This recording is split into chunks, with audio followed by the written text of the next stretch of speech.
known never to have worshipped an idol. They lived amongst idol worshippers. They lived amongst people who used to worship idols. But Rasulullah sallallahu alaihi wasallam himself also never worshipped an idol. Worshipped an idol. And Uthman ibn Affan, and we'll study him when we get to his khilafah, and Abu Bakr radiallahu anhu, neither one of them ever drank alcohol. And neither one of them ever committed zina. Even before Islam. And what does that tell you? Is that he had these honorable characteristics even before Islam.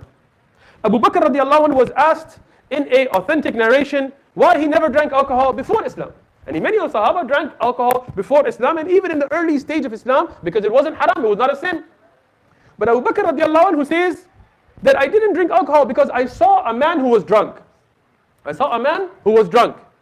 And the Arab, they had very strong alcohol. You think today, the Russians and stuff, they can drink, but the Arab, they loved alcohol. They had so many names for khamr and so many types because they had so many drunk. And a drunk person's a fool, he's an idiot. He doesn't know what he's doing. So what he would do is he would reach towards feces, towards poop, stool.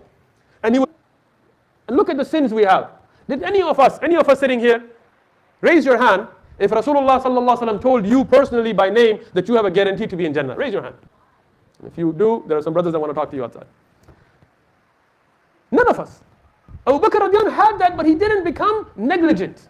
His heart had that khawf from Allah subhanahu wa ta'ala that he saw this bird. He said, how lucky is this bird? It flies around. It doesn't have that worry about the day of judgment. It will be eaten, it will be gone, it will be done, and it's done.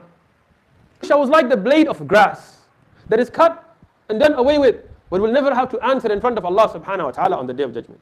Another hadith, he said, I wish I was like a tree that is cut and done away with, and I will not have to answer in front of Allah subhanahu wa ta'ala. And similar ahadith are mentioned from Umar and Uthman and Ali radiallahu anhu, we will mention when we discuss their khilafah. Even though Rasulullah sallallahu alaihi wasallam said about him that every gate of Jannah will be calling out for him. Subhanallah. From the characteristics of Abu Bakr as-Siddiq, and pay attention my brothers and sisters, he was very afraid of giving a fatwa.